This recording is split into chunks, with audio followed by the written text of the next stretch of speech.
a new student, Stefan, talking to an assistant, Anna, at the student union about his membership. You now have 30 seconds to read questions 1 to 6.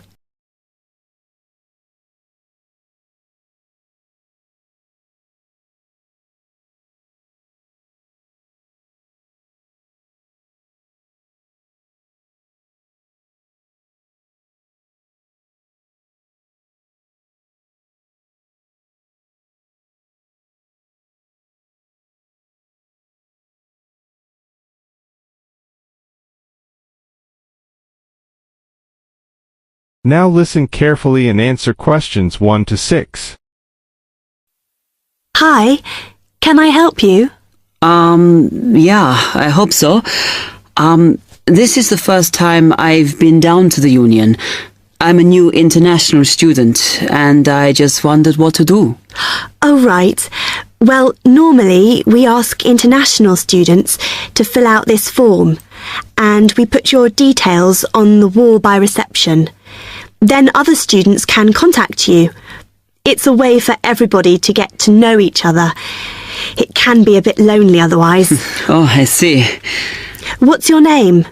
I'm Anna, by the way. It's Stefan Unger.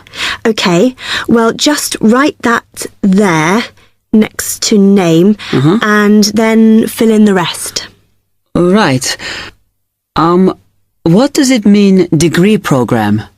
Oh, just if you are an undergraduate or a postgraduate.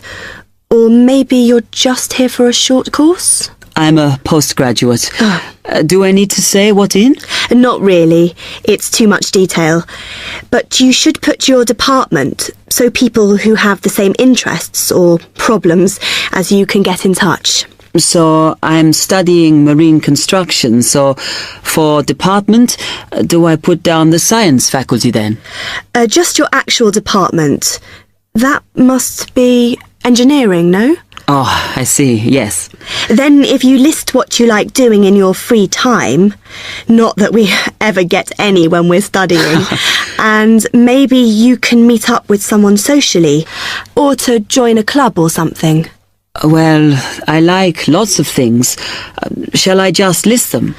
My advice is to just put 1 or 2, like football and films or whatever. Otherwise, you'll get so many invitations, you won't get any time to work. Okay, I think I'll just list computer games, as that's my big interest. Oh. I haven't played football for ages. I may start to play once I get settled. Now, let's see. Next thing is languages. Yes, we find many of the international students get a bit tired of speaking English all the time. Sometimes they like to speak to someone in their own language. It's up to you. That is a good idea. I presume I don't need to put English down. Oh no, I put Italian and French. I can only speak German, my mother tongue. Okay, well that's fine. Just put that. What does accommodation mean? Is that my address?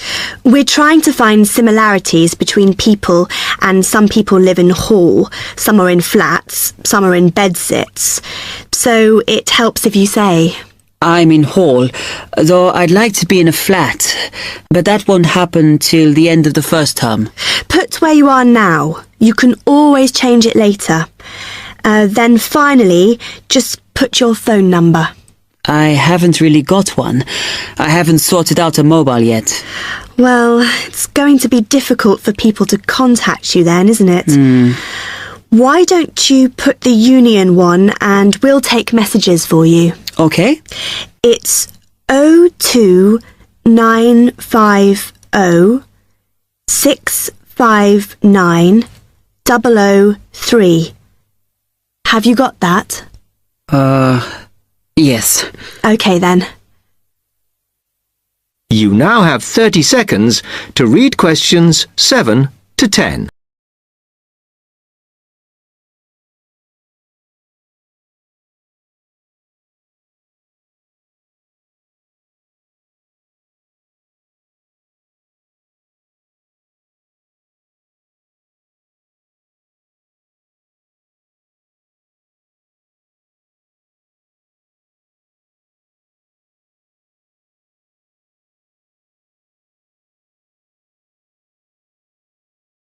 Now listen carefully and answer questions 7 to 10.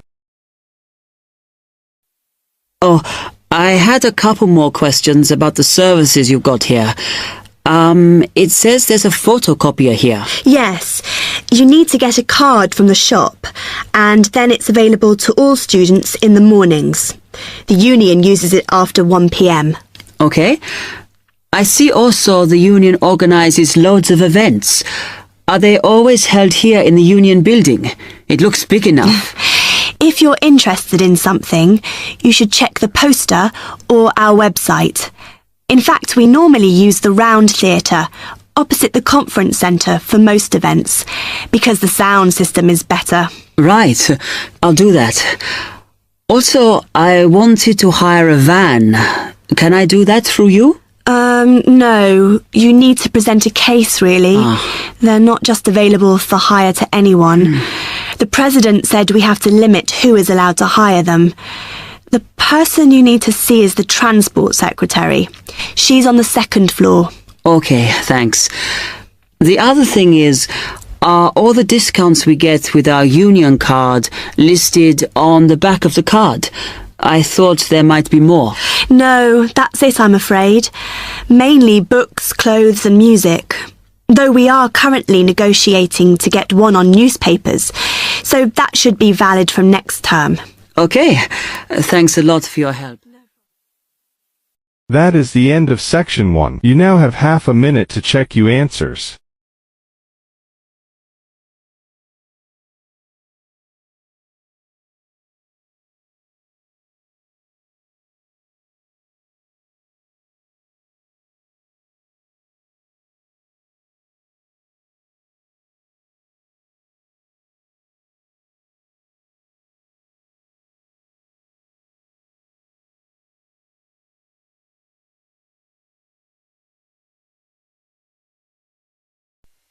Now turns to Part 2.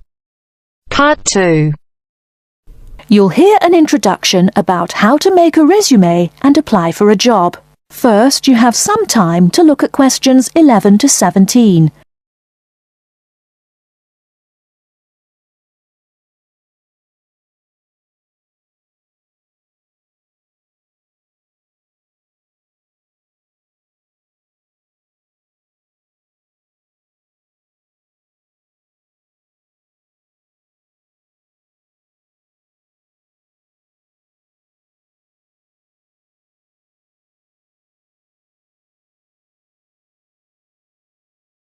Now, listen carefully and answer questions 11 to 17. Welcome everyone to today's seminar on CV and interview skills. Remember, your CV is probably the most important document you will ever write. It opens the door to your career, and that job interview is probably the most important meeting you will ever attend. It's like stepping through that open door. So let's roll up our sleeves and get down to work, shall we? First of all, I cannot possibly tell you everything you need to know about writing a resume in the time we have. But let me tell you that there are dozens of great websites on the internet. These will give you all the suggestions you need. If you look at the paper I gave you, you will see a list of the dozen most popular sites. I can mention a couple of important points, however. One is that your CV or resume should not be too long. A page is about right. Why? HR departments do not have the time to read long documents. Too many people are sending too many CVs. After all, the economic crisis of 2008 is still very much alive. Everyone needs a job now. No matter how short you make that resume, though, you do not want to forget to tell HR how to contact your references. References are people who will give you a recommendation for a job. That's usually an ex-boss or a professor who knows you well. Do not use relatives. I don't care how much your mum loves you. Also, when you send that CV, be sure to include a typed cover letter. A cover letter is a letter where you basically are asking for a job. It's like introducing yourself. Make it brief. The real information about you is on that CV of yours, and please make sure the letter is typed. It doesn't matter if your handwriting is beautiful or not. companies only read typed letters. Another point about CVs is you should try to have an attractive layout. Maybe use different type fonts or colours to highlight information. Some people include a photo. You can find dozens of examples on the internet. Whatever layout you decide to use, however, avoid all spelling and grammar errors. I used to be an HR manager. If I saw a mistake, that CV went into the garbage. Something you write in a CV is a description of your skills and experiences in an interesting way. Mention training too. I mean, these are what get you hired. Do not just say, I have lots of experience, or I have many skills. Tell that boss what you did, for what company, and when. Better, tell him how well you did it. Don't just say, I sold houses. Say, I sold £2 million worth of houses in my first year. That is, say something to make the person reading excited and curious. Finally, speaking of CVs, it's sad, but some people actually forget to provide a contact number. That's pretty silly.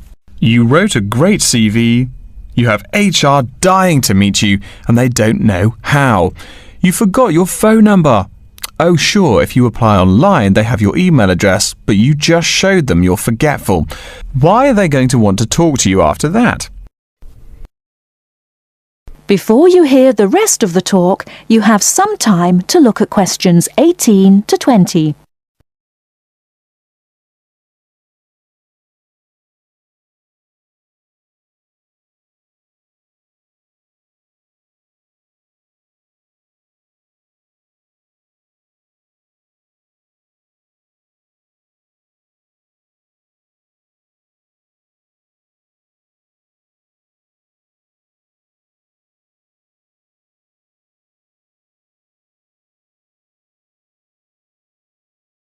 Now listen and answer questions 18 to 20. Alright, moving on to the actual interview. I'll go over what you need to know by the end of it and what you can discuss and negotiate on later once it looks like you'll be offered the job. First, there's working hours. It's not that necessary to hammer out the hours off the bat, especially since it's easy to come off as lazy when the first thing you bring up is how much you're going to have to work. You can also find out more about possible promotions later on. It is important, however, to get a feel for how much you'll be paid. You should make sure the salary range is commensurate with what you're worth, and if you're not, you can move on to better opportunities. Being sure you're going to make what you want to live on is much more important than issues like your pension. You're all so young that your pension is not going to matter for quite a long time. You should find out about what skills you must know for the job and what they'll teach you. In addition, if the company will provide training, you should find out how long the training period is and whether it is paid. Beware of any jobs that want you to train for a long time without appropriate compensation. Speaking of compensation, find out about holidays as well. Do you get paid vacation time? Are you allowed to take personal days? Do you have to work on national holidays? Once you work out these main issues, you can move on later to details like the location and expected attire and whatnot. Wow, that's a lot of information. Let's take a break so you can think everything over and ask any questions you may have. Don't hesitate to come and see me if you need any clarification on all this stuff. That is the end of part 2. You now have half a minute to check your answers.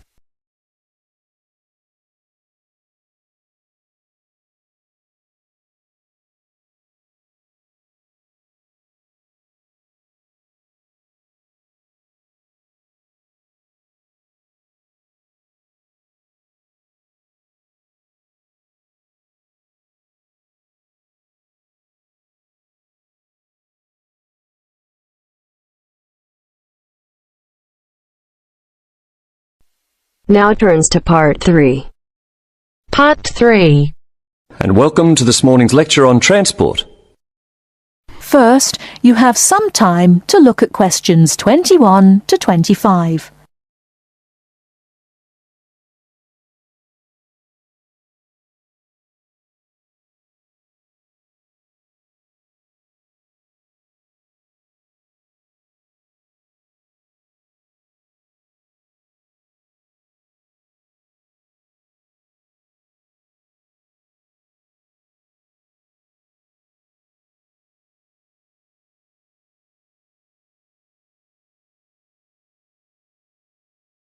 Now listen carefully and answer questions 21 to 25.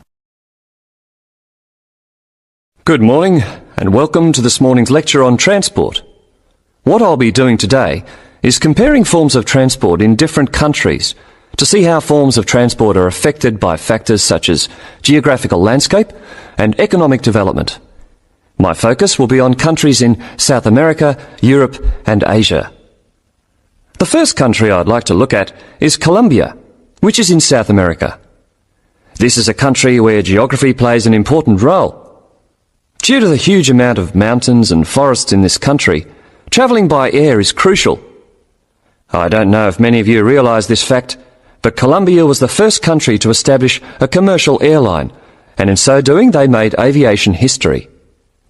Today, there are more than 400 airports in Colombia for domestic flights, which highlights the point I made earlier, that air travel is a vital means of transport in this country. Colombia also has a road network of about 48,000 kilometres, linking Colombia to Venezuela and Ecuador. Transport by road is important for trade as well as tourism. Apart from this, there is also a railway system, but it is in need of modernisation. The other means of transport is by steamers, with the Magdalena being the main waterway. Now let's turn to Colombia's neighbour, Venezuela. Once again, we see that internal flights are an important means of transport, as like Colombia, Venezuela has remote areas where flying is the easiest means of travelling from A to B. Trains are not popular, and most of the railway lines are in the highlands, as this is where the iron ore mines are. Trains are an efficient means of transporting the iron ore from the mines to the factories. Thus we can see how transport and the economy are interrelated. Ships are also used extensively in this country, and there are many ports, the main seaports being Puerto Cabello and Guanta. Turning now to Europe. Belgium is a country that boasts one of the most compact railway systems worldwide. Inland waterways or canals are also an important means of transport, transporting both freight and people. Belgium also has the third largest seaport in the world, namely Antwerpen. Air travel is also important, although this is not linked to geographical terrain, as is the case in the South American countries we've already looked at. Next, I'd like to look at the United Kingdom. Like Belgium, the UK has inland waterways around 4,000 kilometres, yet only about 17% of these are used for commercial transport. The main inland port is Manchester, and the chief seaport is London, with Southampton taking second place. Air travel is extensive in this country, and there are around 150 airports, the most famous being Heathrow. However, about 90% of passengers in the UK travel by road. Before you hear the rest of the talk, you have some time to look at questions 26 to 30.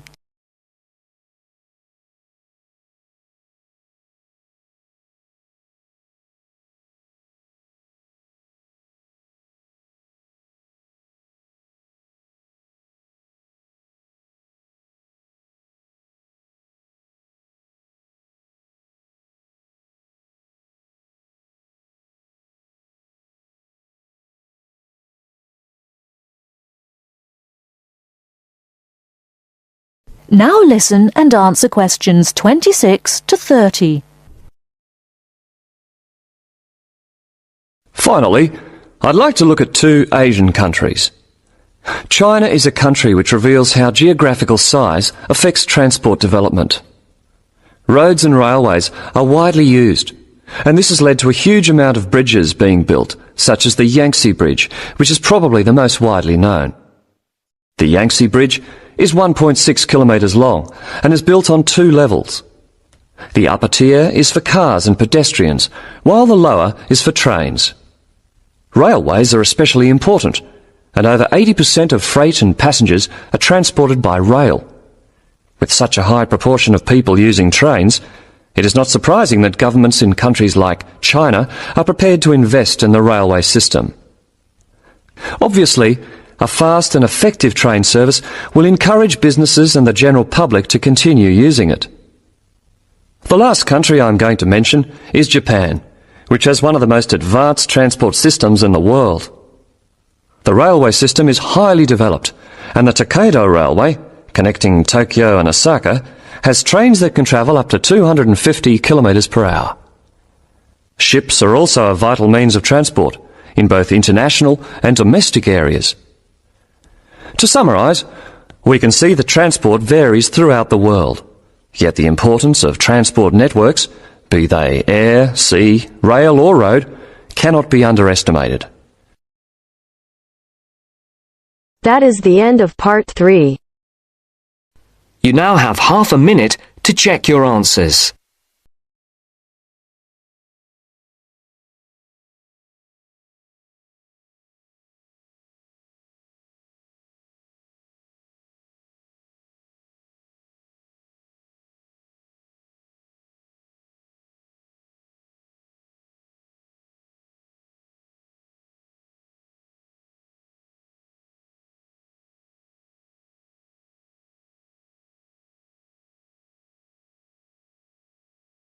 Now turns to part 4.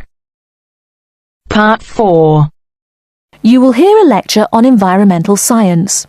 First, you have some time to look at questions 31 to 40.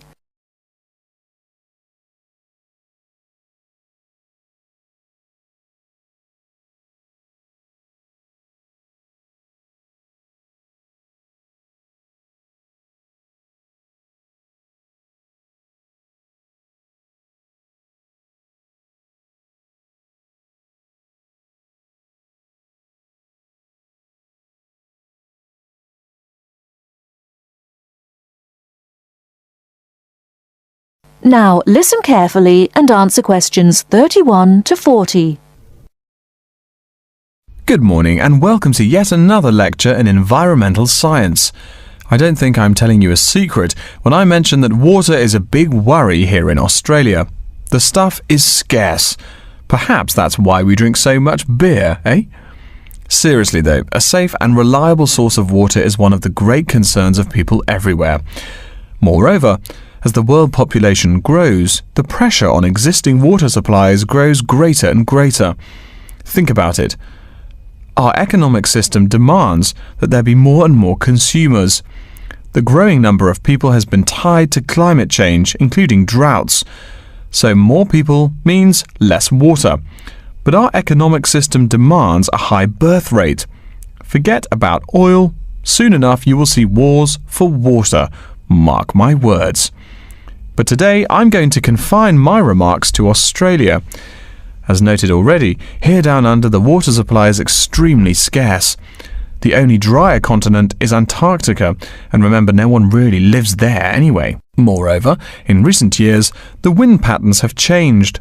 Rain that used to fall on the country now falls out to sea hundreds of miles to the south. Now, when I speak of people needing water, most of you probably think of drinking. Certainly everyone needs water for drinking, but surprising as it may sound, drinking is not anywhere near being the main use for water. Most water is actually used for washing. When you take a shower, you probably use well over 100 litres of water. Every time you flush your toilet, that's about 8 litres, but most people drink no more than 2 litres or so per day. So, where to get water? It could be obtained from rainwater, but often rainfall consists of other harmful pollutants that evaporated with the water.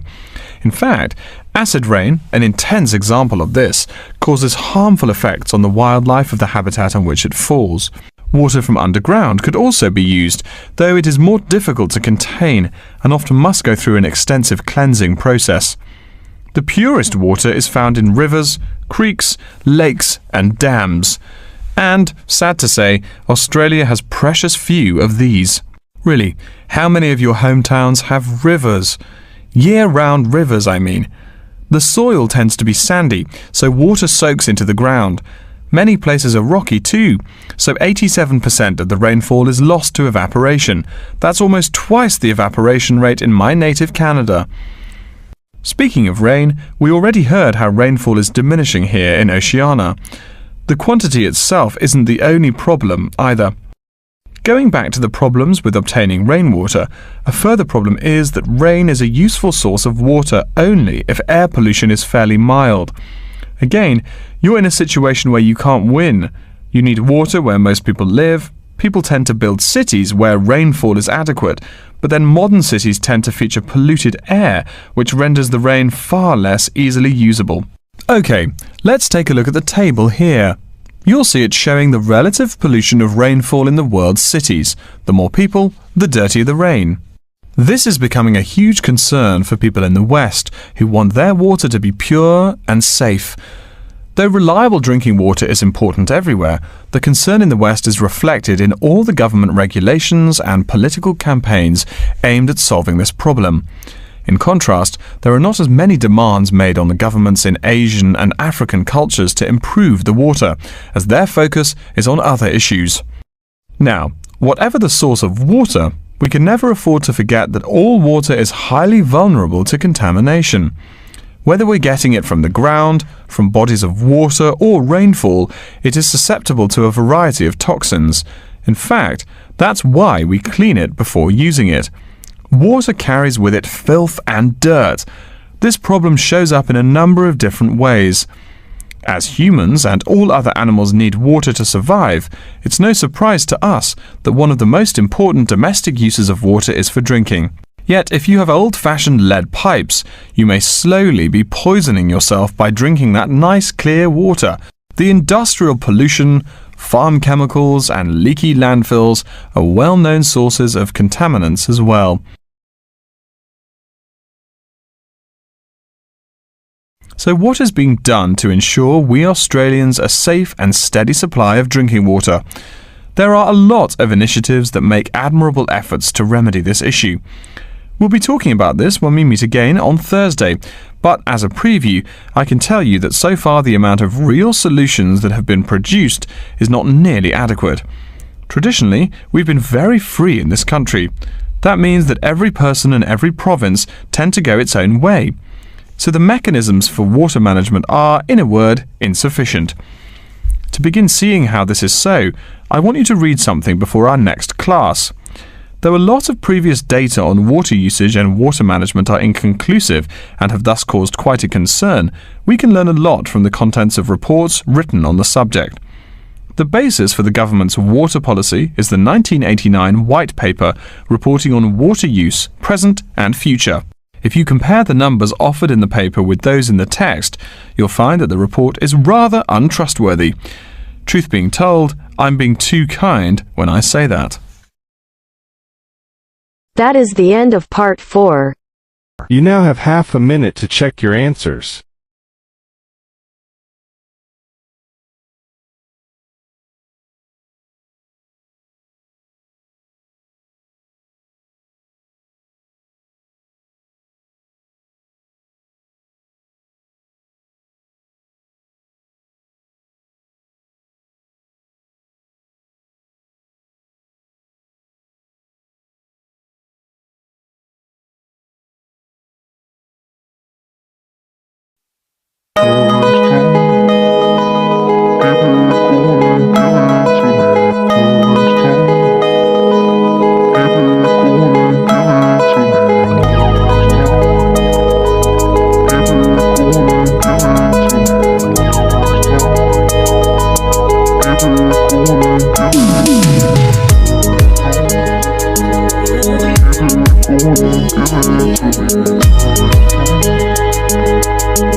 Give it to me.